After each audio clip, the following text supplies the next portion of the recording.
Welcome back to another video, guys. Today we're going to be doing a little walk around of my 2020 Lowrider S right here. It is beautiful outside, a little cold, but we got blue skies, clear skies today out in dirty Jersey.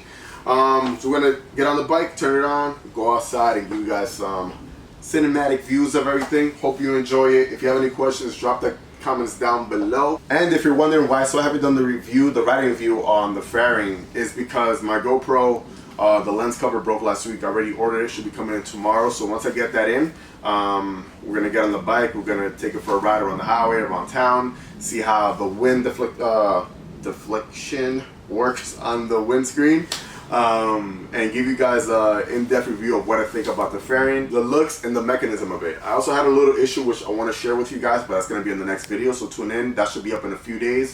So if you're new to my channel, like, comment, and subscribe. Like I said before, we're going to do a walk around on the bike. Enjoy. See you in the next one.